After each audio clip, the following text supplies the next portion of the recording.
Assalamualaikum warahmatullahi wabarakatuh. Perkenalkan, nama saya Weni Sulastri dengan NIM 32024020015, Program Studi Manajemen Informatika kelas MIF 4A. Pada kesempatan ini saya akan mempresentasikan dan menjelaskan hasil analisis popularitas genre film menggunakan algoritma decision tree, yang dimana merupakan proyek ujian akhir semester pada mata kuliah kecerdasan buatan atau AI dengan dosen pengampu Bapak Muhammad Usman ST MKom. Baik, langsung saja ke penjelasannya. Penjelasan ini saya susun ke dalam beberapa bagian, yaitu yang pertama saya akan menjelaskan kasus apa dan metode apa yang diambil, kemudian beserta alasannya. Lalu latar belakang, rumusan masalah, tujuan, serta manfaat, kemudian sumber data yang diambil, dan jurnal referensi yang digunakan. Barulah masuk pada penjelasan proses atau langkah-langkah teknis pengerjaan pada Google Colab, beserta penjelasan hasil dan analisis yang saya dapatkan. Pertama-tama saya akan menjelaskan kasus apa yang saya ambil dan mengapa alasan memilih kasus tersebut. Nah, kasus yang saya angkat pada penelitian ini adalah klasifikasi popularitas genre film, yaitu memprediksi apakah sebuah film tergolong populer atau tidak populer berdasarkan atribut rating dan genre yang dimilikinya. Ada beberapa alasan yang mendasari pemilihan kasus ini. Yang pertama, relevansi industri. Industri perfilman merupakan industri yang terus tumbuh dan menghasilkan data yang sangat besar setiap tahunnya. Kemampuan untuk memprediksi popularitas sebuah film memiliki nilai bisnis yang nyata karena dapat membantu rumah produksi, investor, maupun platform streaming dalam mengambil keputusan strategis terkait produksi dan pemasaran film sebelum atau sesudah film tersebut dirilis. Nah, yang kedua, ketersediaan data yang terstruktur dan dapat diakses secara terbuka. The Movie Database atau TMDB menyediakan data film secara real-time melalui API resmi, mencakup atribut numerik seperti rating dan jumlah vote, serta atribut kategorikal seperti genre yang sangat sesuai dan untuk diolah menggunakan teknik klasifikasi dalam data mining. Nah, yang ketiga, karena ketersediaan jurnal acuan yang relevan dan terkini, saya menemukan jurnal penelitian yang membahas topik serupa di sini, yang dimana menerbitkan dalam rentang 5 tahun terakhir sehingga metodologi yang digunakan dapat direplikasi dan dibandingkan hasilnya secara ilmiah. Lalu yang keempat alasannya adalah karakteristik permasalahan yang cocok untuk klasifikasi biner. Popularitas film dapat direpresentasikan sebagai dua kategori yang jelas, yaitu populer dan tidak populer, sehingga permasalahan ini secara alami cocok diselesaikan menggunakan algoritma klasifikasi seperti decision tree. Nah, selanjutnya saya akan menjelaskan metode yang digunakan dan apa alasan memilih metode tersebut. Metode yang saya gunakan dalam penelitian ini adalah algoritma decision tree. Alasannya adalah yang pertama, tingkat interpretasi yang tinggi decision tree menghasilkan struktur berbentuk pohon yang dapat dengan mudah dibaca dan dijelaskan, bahkan kepada pihak yang tidak memiliki latar belakang teknis seperti pelaku industri. Setiap aturan keputusan pada pohon dapat diterjemahkan menjadi pernyataan logis. Misalnya, jika rating film lebih besar dari nilai tertentu, maka film cenderung populer. Karakteristik ini sangat sesuai dengan tujuan penelitian, yaitu tidak hanya memprediksi popularitas, tetapi juga mengidentifikasi faktor dominan yang memengaruhinya. Sini kita bisa lihat contoh dari referensi jurnal yang saya ambil pada metode decision tree. Nah, alasan kedua yaitu kemampuan menangani kombinasi tipe data. Data yang saya gunakan terdiri atas fitur numerik yaitu rating dan fitur kategorikal biner, yaitu dengan 18 kolom genre di sini. Decision tree dapat menangani kombinasi kedua jenis data ini tanpa memerlukan proses normalisasi data terlebih dahulu. Berbeda dengan algoritma lain seperti K-nearest neighbor atau support vector machine atau SVM yang umumnya mensyaratkan normalisasi. Nah, kemudian yang ketiga alasan saya memilih ini karena dukungan literatur yang kuat. Kedua jurnal yang saya jadikan referensi yaitu di sini jurnal Jati dan juga jurnal JTIK yang sama-sama menggunakan algoritma decision tree untuk permasalahan yang berkaitan dengan analisis film, sehingga metode ini telah terbukti sesuai dan valid digunakan pada domain permasalahan yang serupa. Kemudian yang terakhir alasannya adalah kesesuaian dengan skala permasalahan penelitian. Decision tree tidak memerlukan sumber daya komputasi yang besar dan dapat dilatih dengan cepat pada dataset berukuran menengah seperti dataset penelitian ini, yang terdiri atas kurang lebih 3.000 data film. Baik, selanjutnya saya akan menjelaskan latar belakang penelitian secara singkat. Industri perfilman merupakan sektor hiburan sekaligus bisnis yang terus berkembang dengan keragaman genre yang semakin luas, sehingga menimbulkan tantangan bagi rumah produksi maupun platform streaming dalam memprediksi genre film yang berpotensi diminati penonton. Popularitas sebuah film dipengaruhi oleh beberapa faktor, diantaranya rating, jumlah vote, genre, dan skor popularitas. Data ini diperoleh dari The Movie Database atau TMDB yang kemudian diolah menggunakan pendekatan data mining dengan algoritma decision tree karena hasilnya mudah diinterpretasikan dalam bentuk visualisasi pohon keputusan. Penelitian ini merupakan replikasi sekaligus pengembangan dari penelitian Sianipar dan kawan-kawan 2025 yang menghasilkan akurasi sebesar 72,98% dengan rating sebagai faktor paling dominan diikuti oleh genre romance, drama, dan horor. Berdasarkan hal tersebut, penulis mengumpulkan data secara mandiri melalui teknik web scraping menggunakan Python pada Google Colab dengan memanfaatkan API resmi TMDB untuk kemudian membangun model klasifikasi decision tree guna mengidentifikasi faktor-faktor yang paling berpengaruh terhadap popularitas genre film. Nah, untuk rumusan masalah di sini yang pertama, bagaimana cara memperoleh dan menyusun data film dari The Movie Database melalui teknik web scraping menggunakan Google Colab agar dapat digunakan sebagai dataset penelitian. Yang kedua, faktor-faktor apa saja seperti rating, jumlah vote, genre, popularitas, anggaran, pendapatan, dan durasi yang paling dominan memengaruhi tingkat popularitas suatu film. Yang ketiga, bagaimana pola atau kecenderungan genre film yang lebih sering dikategorikan sebagai film populer dibandingkan genre lainnya. Yang keempat, bagaimana penerapan algoritma decision tree dalam mengklasifikasikan popularitas film berdasarkan atribut-atribut yang tersedia pada dataset, serta beberapa baik tingkat keakurasi model yang dihasilkan. Kemudian untuk tujuan, yang pertama di sini mengumpulkan dan menyusun dataset film dari The Movie Database melalui proses web scraping menggunakan bahasa pemrograman Python pada Google Colab. Yang kedua, mengidentifikasi dan menganalisis faktor-faktor yang paling berpengaruh terhadap tingkat popularitas suatu film berdasarkan data yang telah dikumpulkan. Yang ketiga, menganalisis pola kecenderungan genre film yang paling diminati atau paling sering dikategorikan sebagai film populer. Yang keempat, menerapkan algoritma decision tree untuk membangun model klasifikasi popularitas film serta mengevaluasi tingkat akurasi model yang dihasilkan.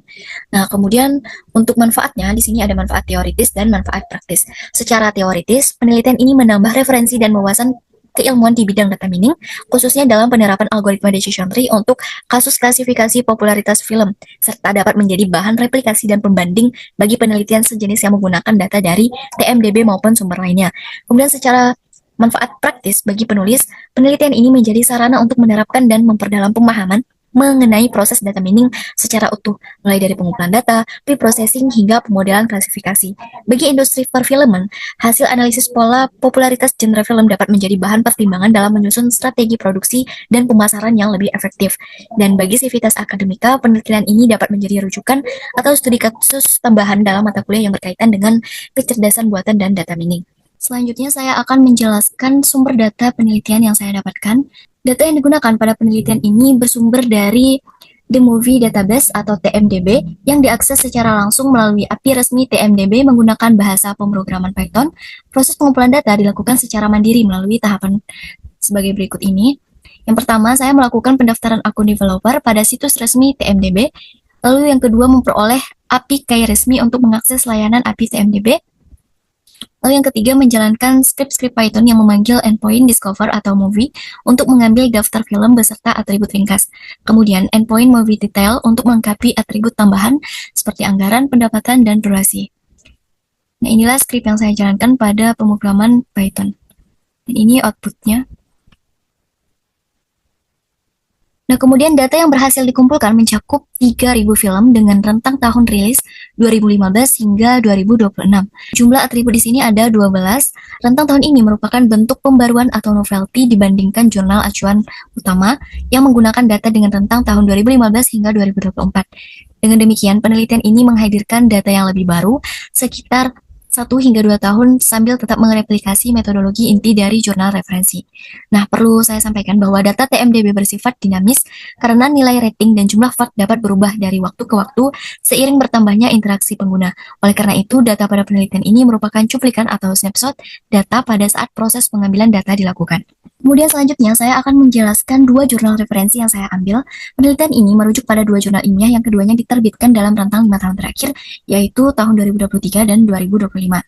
Nah, Di sini jurnal pertama dengan judul Analisis Popularitas Genre Film di Indonesia menggunakan Algoritma Decision Tree. Dengan jurnal Jati, Jurnal Mahasiswa Teknik Informatika dengan akreditasi Sinta 4. Nah, jurnal ini menjadi rujukan utama karena kesamaan topik, sumber data, dan metode yang digunakan.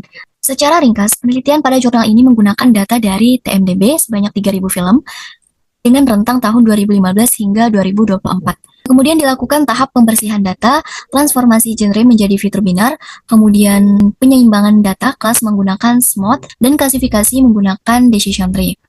Nah, hasil penelitian tersebut menunjukkan akurasi sebesar 72,98, di sini 72,98% dengan rating sebagai faktor paling dominan berkontribusi sebesar 77,83%, diikuti oleh genre romance, drama, horor, dan crime. Kemudian untuk jurnal kedua dengan judul Prediksi Rating Film IMDb menggunakan Decision Tree dengan jurnal Teknologi Informasi dan Ilmu Komputer atau JTIIK dengan akreditasi Sinta 2. Jurnal ini saya gunakan sebagai referensi pendukung khususnya untuk memperkuat pemahaman terhadap formula perhitungan entropi dan information gain pada algoritma Decision Tree. Dan di sini ada rumus yang saya sebutkan tadi. Penelitian pada jurnal ini menggunakan data IMDb sebanyak 5.043 film dengan 28 atribut. Sini dan mengklasifikasikan rating film ke dalam 4 kelompok menggunakan kriteria gain ratio. Hasil penelitian menunjukkan akurasi berturut-turut sebesar 75,29% pada data uji, dengan temuan bahwa jumlah vote pengguna dan jumlah like Facebook berpengaruh terhadap tingginya rating film. Nah, kedua jurnal ini memperkuat landasan bahwa algoritma decision tree merupakan metode yang tepat dan telah banyak digunakan dalam penelitian sejenis pada domain analisis perfilman. Selanjutnya di sini saya akan menjelaskan langkah-langkah teknis pengerjaan pada Google Colab. Pada bagian ini saya akan menjelaskan setiap langkah pengerjaan secara berurutan, mulai dari instalasi pustaka hingga penarikan kesimpulan, sebagaimana tertuang dalam kode program yang telah saya susun dan jalankan pada Google Colab. Untuk langkah pertama di sini adalah instalasi dan impor pustaka. Di sini saya memasang dan mengimpor seluruh pustaka Python yang dibutuhkan sepanjang proses penelitian. Yang pertama saya menggunakan pustaka Pandas di sini untuk memuat dan memanipulasi data dalam bentuk tabel. Kemudian import NumPy untuk komputasi numerik, lalu ada Matplotlib dan Seaborn untuk membuat visualisasi, dan untuk keperluan machine learning saya menggunakan pustaka scikit-learn yang menyediakan fungsi pembagian data melalui train test split, validasi silang melalui stratified cohort, dan cross-file score, algoritma decision tree melalui decision tree classifier, serta berbagai fungsi metrik evaluasi seperti accuracy score, precision score, recall score, F1 score, dan conversion matrix. Saya juga menggunakan label encoder untuk mengubah label kategorikal menjadi numerik, yaitu multi-label binarizer, untuk mengubah data genre menjadi fitur binar, serta pustaka imbalance learn yang menyediakan algoritma SMOT untuk menyeimbangkan kelas data. Nah, pemilihan pustaka ini bukan tanpa alasan. Setiap pustaka dipilih karena menyediakan fungsi siap pakai yang telah teruji secara luas dalam komunitas data science. Selanjutnya, langkah kedua yaitu mengunggah dataset. Di sini mengunggah file dataset hasil pengumpulan data dari TMDB tadi yang merupakan dari API ke lingkungan Google Colab.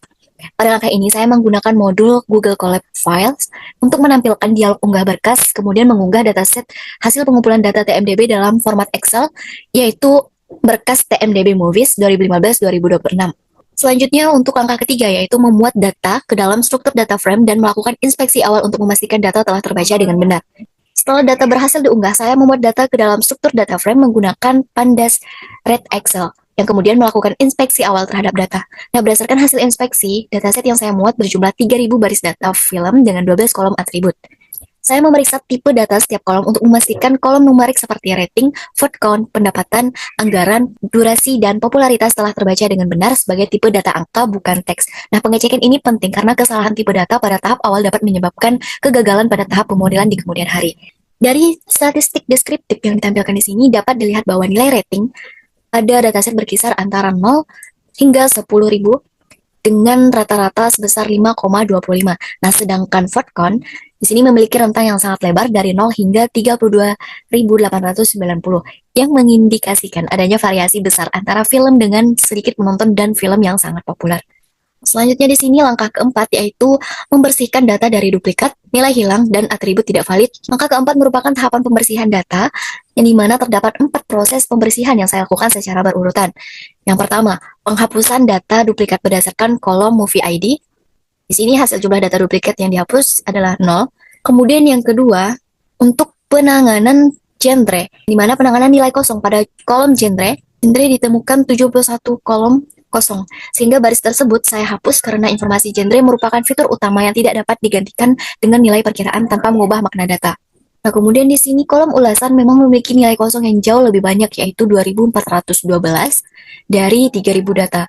Namun, kolom ini sengaja tidak saya tangani lebih lanjut karena tidak digunakan sebagai fitur prediktor dalam model, mengikuti hasil analisis fitur importance pada jurnal referensi yang hanya menggunakan rating dan genre. Nah, yang ketiga adalah validasi rentang nilai rating untuk memastikan seluruh nilai berada pada rentang 0 hingga 10 sesuai skala TMDB. Di sini tidak ditemukan data dengan nilai rating tidak valid pada dataset ini. Yang keempat, penghapusan genre dengan jumlah sampel kurang dari 10 film mengikuti ambang batas pada jurnal referensi.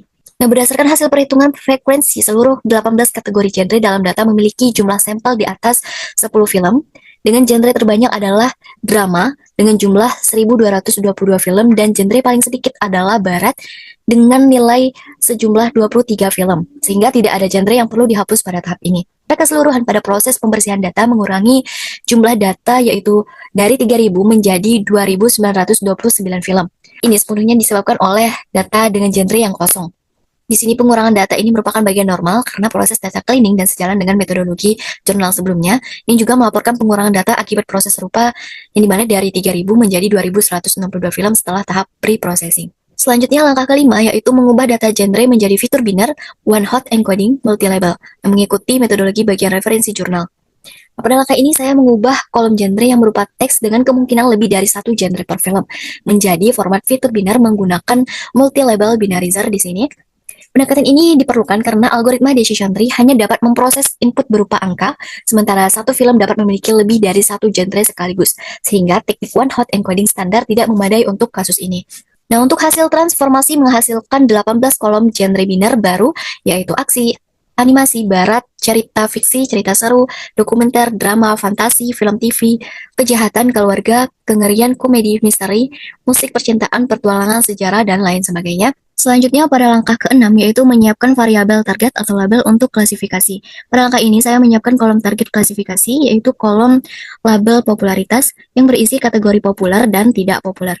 Nah, distribusi awal menunjukkan 1506 film berkategori populer dan 1423 film berkategori tidak populer. Untuk hasilnya di sini, distribusi awal menunjukkan 1506 berkategori populer dan 1423 film berkategori tidak populer dengan selisih hanya 83 film dan rasio keseimbangan sebesar 0,9449 yang menunjukkan bahwa data cenderung sudah cukup seimbang sejak awal. Nah, saya kemudian mengubah label kategorikal ini menjadi format numerik menjadi label encoder karena algoritma machine learning memerlukan input berupa angka. Untuk hasil pemetaan menunjukkan populer dikodekan sebagai 0 dan tidak populer dikodekan sebagai angka 1. Secara default, scikit-learn menganggap kelas berkode 1 sebagai kelas positif.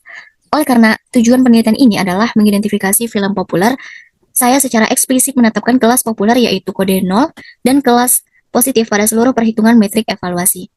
Selanjutnya pada langkah 7 yaitu menyusun matriks fitur atau X dan vektor target Y yang akan digunakan untuk melatih model.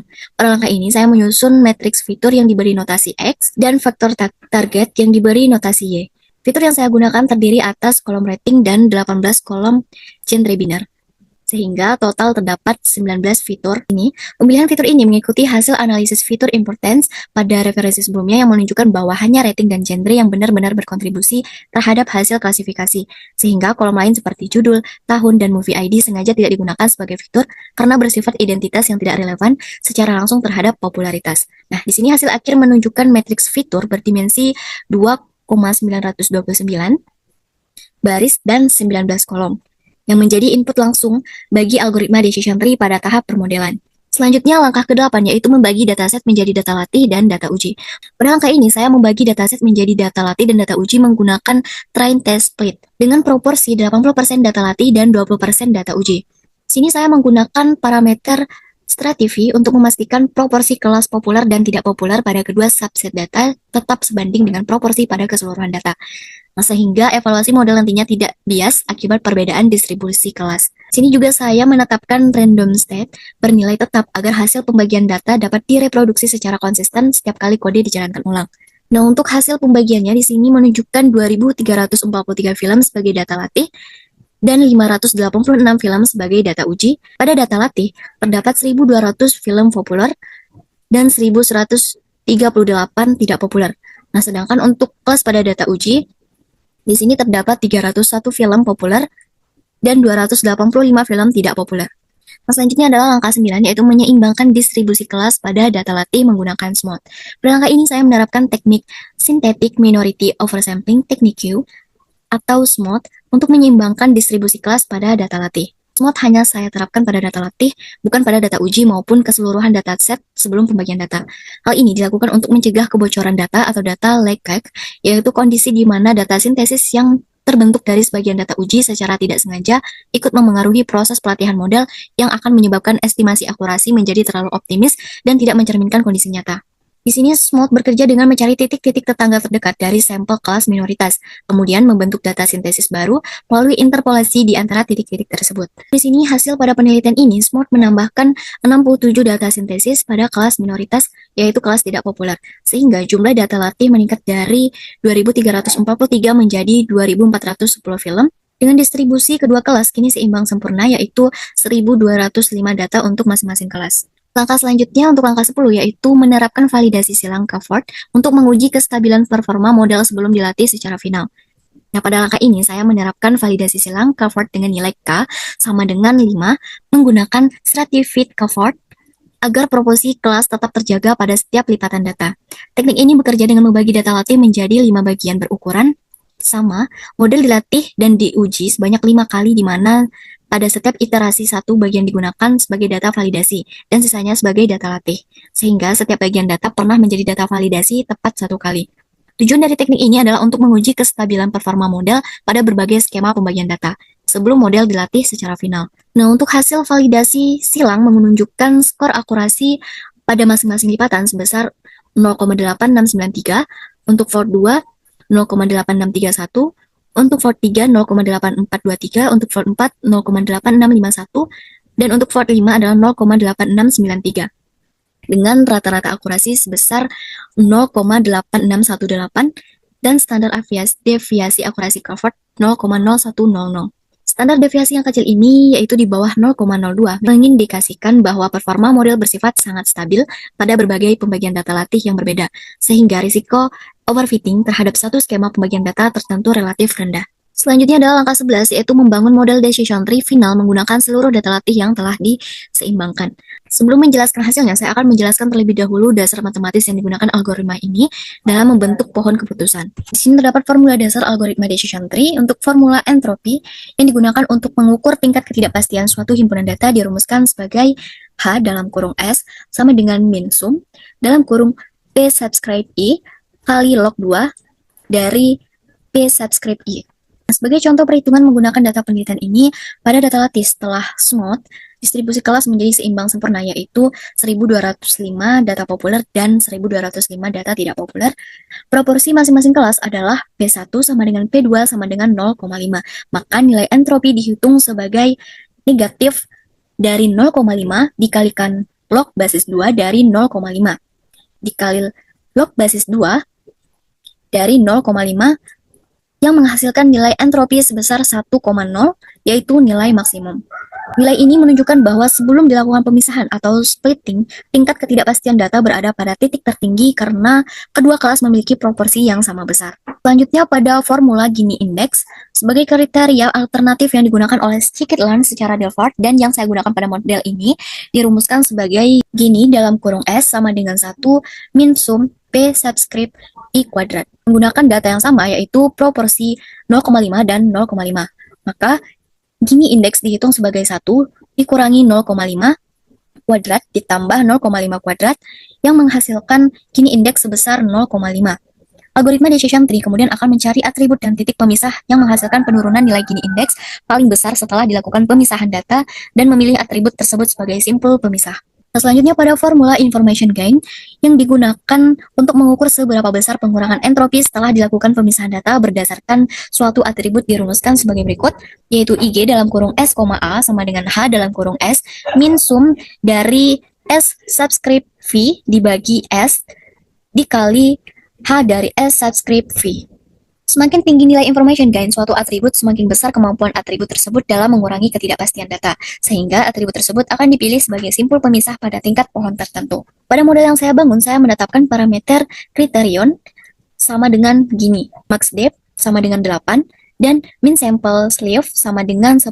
Parameter max depth membatasi kedalaman maksimum pohon menjadi 8 tingkat, dengan tujuan mencegah model tumbuh terlalu kompleks dan mengalami overfitting terhadap data latih. Nah, untuk parameter min sample sleeve sama dengan 10 yang menetapkan jumlah minimum sampel pada setiap simpul daun sebesar 10 agar setiap aturan klasifikasi yang terbentuk benar-benar didukung oleh jumlah data yang cukup, bukan aturan yang hanya berlaku untuk 1 atau 2 sampel saja. Kemudian untuk hasil pelatihan menunjukkan pohon keputusan yang terbentuk memiliki kedalaman aktual 8 tingkat sesuai batas maksimum yang ditetapkan dengan 41 simpul daun. Artinya, model ini membentuk 41 kombinasi aturan keputusan berbeda untuk mengklasifikasikan popularitas film berdasarkan kombinasi nilai rating dan genre. Selanjutnya, untuk langkah ke-12 adalah menggunakan model yang telah dilatih untuk memprediksi label pada data uji. Pada langkah ini, model yang telah dilatih digunakan untuk memprediksi label pada data uji, yaitu 586 data yang belum pernah dilihat oleh model selama proses pelatihan. Data uji sengaja tidak melalui proses mod, karena data uji harus tetap merepresentasikan kondisi data yang sesungguhnya, bukan data sintesis. Nah, agar hasil evaluasi mencerminkan performa model yang objektif pada kondisi nyata. Sebagai ilustrasi awal dari 10 sampel data uji pertama yang ditampilkan seluruh 10 prediksi sesuai dengan label aktualnya. Meskipun ini baru gambaran skala kecil dan evaluasi menyeluruh baru dilakukan pada langkah berikutnya. Lanjut ke langkah 13, yaitu mengevaluasi performa model menggunakan 5 metrik evaluasi formula setiap metrik evaluasi. Nah, pada langkah ini saya melakukan evaluasi performa model secara menyeluruh menggunakan 5 metrik evaluasi, yaitu akurasi, presisi, recall, specificity, dan F1 score. Seluruh metrik ini dihitung berdasarkan conversion matrix yang berisi 4 komponen, yaitu true positive, yaitu film populer yang diprediksi dengan benar sebagai populer. Kemudian true negative, yaitu film tidak populer yang diprediksi tidak populer. Kemudian false positive, yaitu film tidak populer yang salah diprediksi sebagai populer. Dan kemudian false negative, yaitu film populer yang salah diprediksi sebagai tidak populer. Catatan metodologis karena kelas populer dikodekan sebagai angka 0 pada langkah 6, sementara secara default Scikit-learn menganggap kelas berkode 1 sebagai kelas positif. Saya secara eksplisit menetapkan parameter post label sama dengan 0 pada setiap fungsi perhitungan metrik agar seluruh perhitungan presisi, recall, dan F1 score benar-benar dihitung untuk kelas populer sesuai dengan tujuan utama penelitian ini. Nah, untuk hasil evaluasi pada data uji menunjukkan nilai-nilai sebagai berikut. True positif sebesar 287, true negatif sebesar 236, false positif sebesar 49, dan false negatif sebesar 14. Kemudian di sini saya tunjukkan untuk perhitungan setiap metrik yang digunakan. Sebagai contoh, penerapan formula akurasi dihitung sebagai jumlah true positif ditambah true negatif dibagi seluruh data uji. Di sini akurasi dalam kurung 287 ditambah 236 dibagi 287 ditambah 236 ditambah 49 ditambah 14 sama dengan 523 dibagi dengan 586 yang mendapatkan hasil yaitu 0,8925 atau 89,25%. Angka ini menunjukkan bahwa model berhasil mengklasifikasikan sekitar 89 dari setiap 100 film pada data uji secara benar. Untuk presisi di sini 287 dibagi 287 ditambah 49 sama dengan 287 dibagi 336. Kemudian hasilnya adalah 0,8542 atau 85,42%. Angka ini berarti dari seluruh film yang diprediksi model sebagai populer, sebanyak 85,42% diantaranya memang benar-benar populer.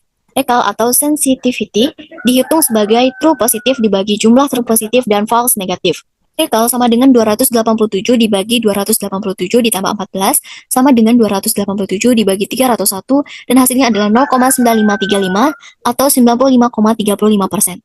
Angka ini berarti dari seluruh film yang sebenarnya populer, model berhasil mengenali sebanyak 95,35% diantaranya dengan benar. Selanjutnya pada specificity dihitung sebagai true negatif dibagi jumlah true negatif dan false positif. Specificity di sini sama dengan 236 dibagi 236 ditambah 49 sama dengan 236 dibagi 285 dan hasilnya adalah 0,8281 atau 82,81%.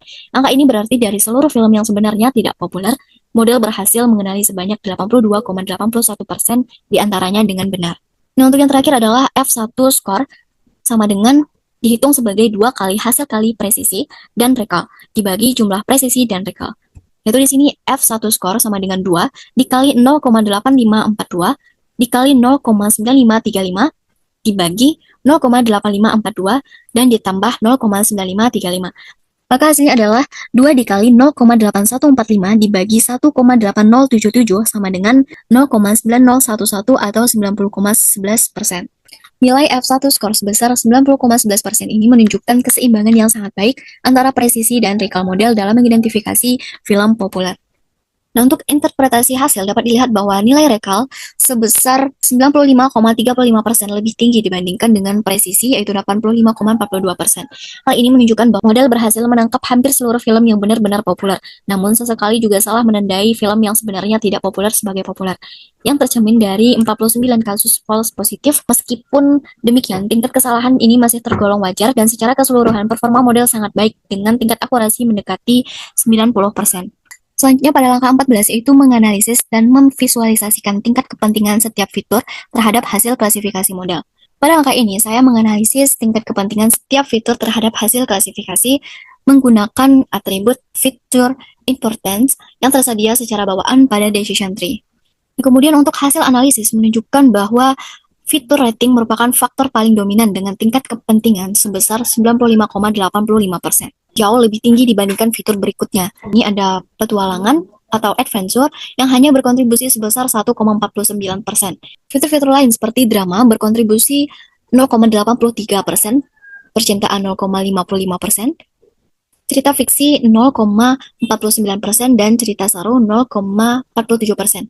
Nah, sementara itu beberapa genre seperti kejahatan, film TV, fantasi, dokumenter, barat, keluarga, musik, dan sejarah memiliki tingkat kepentingan sebesar 0, yang berarti genre-genre tersebut tidak memberikan kontribusi berarti dalam menentukan popularitas film pada model ini. Kemudian lanjut pada langkah 15 yaitu memvisualisasikan struktur pohon keputusan yang telah terbentuk. Pada langkah ini saya memvisualisasikan struktur pohon keputusan menggunakan fungsi plot tree dibatasi hingga 3 tingkat teratas agar tetap terbaca secara visual karena pohon lengkap dengan kedalaman 8 tingkat akan terlalu padat untuk ditampilkan dalam satu gambar. Nah, untuk hasil visualisasi menunjukkan bahwa simpul akar atau root node pohon keputusan menggunakan atribut rating dengan nilai ambang batas sebesar 5,21. Artinya, film dengan nilai rating di bawah 5,21 akan diarahkan ke salah satu cabang pohon, sementara film dengan rating di atas nilai tersebut diarahkan ke cabang lainnya. Pada tingkat kedua pohon, atribut percintaan mulai berperan sebagai kriteria pemisah tambahan pada cabang tertentu. Nah, selanjutnya memasuki langkah ke-16 yaitu kesimpulan teknis dari hasil yang dikerjakan. Untuk ringkasan dan kesimpulan hasil penelitian di sini untuk dataset, penelitian ini menggunakan 2.929 data film hasil pengumpulan melalui TMDB API mencakup rentang tahun rilis 2015 sampai 2026 setelah melalui tahap pembersihan data pada langkah 4 tadi. Dan yang kedua, validasi silang atau covered cross validation. Rata-rata akurasi covered K sama dengan 5 sebesar 0,8618 dengan standar deviasi 0,0100 yang menunjukkan performa model yang stabil pada berbagai pembagian data latih. Nah, untuk hasil evaluasi modal pada data uji di sini akurasi 89,25%, presisi 85,42%, recall 95,35%, specificity 82,81%, dan F1 score 90,11%. Pada faktor dominan, fitur rating merupakan faktor yang paling berpengaruh dengan tingkat kepentingan yaitu 95,85% konsisten dengan posisinya sebagai simpul akar pohon keputusan. Nah, kemudian di sini saya akan menjelaskan perbandingan hasil yang saya dapatkan dengan jurnal referensi. Jurnal referensi Jati 2025 melaporkan akurasi 72,98% dengan data 2015 sampai 2024. Nah, penelitian ini menghasilkan akurasi sebesar 89,25% dengan data 2015 sampai 2026. Perbedaan ini merupakan hal yang wajar dan dapat dijelaskan, yaitu dapat 3 hal utama yang menjelaskan mengapa hasil penelitian ini berbeda dari jurnal referensi. Yang pertama, populasi data yang berbeda. Jurnal acuan menggunakan data TMDB yang diambil pada suatu waktu tertentu dengan rentang tahun 2015 hingga 2024. Sedangkan penelitian ini menggunakan data yang diambil pada waktu yang berbeda dengan rentang tahun 2015 hingga 2026. Oleh karena data TMDB bersifat dinamis dan terus berubah, komposisi film serta pola hubungan antara rating dan vote count pada kedua penelitian tidak sepenuhnya identik. Ini serupa dengan situasi di mana dua penelitian menggunakan metodologi yang sama namun pada wilayah geografis yang berbeda. Kemudian yang kedua, dominasi fitur rating yang lebih tinggi pada data terbaru. Kontribusi rating pada penelitian ini mencapai 95,85%, jauh lebih tinggi dibandingkan dengan 77,83% pada jurnal referensi. Hal ini mengindikasikan bahwa korelasi antara rating dan vote count pada data 2015 hingga 2026 relatif lebih kuat dibandingkan pada data jurnal acuan.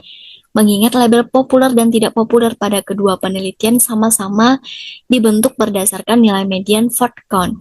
Semakin kuat korelasi antara fitur prediktor dan variabel yang mendasari pembentukan label, semakin mudah model memisahkan kedua kelas sehingga menghasilkan akurasi yang lebih tinggi. Untuk yang ketiga adalah konsistensi pola struktural meskipun angka berbeda. Meskipun angka akurasi dan tingkat kontribusi fitur berbeda, pola struktural model tetap konsisten antara kedua penelitian. Rating tetap menjadi simpul akar dan faktor paling dominan pada kedua penelitian. Dengan demikian, perbedaan akurasi antara penelitian ini dengan jurnal referensi merupakan konsekuensi logis dari perbedaan populasi data pada domain data yang bersifat dinamis seperti TMDB. Nah, demikianlah presentasi hasil penelitian saya mengenai analisis popularitas genre film menggunakan algoritma decision tree. Sekian presentasi dari saya, mohon maaf apabila terdapat kekurangan. Wassalamualaikum warahmatullahi wabarakatuh.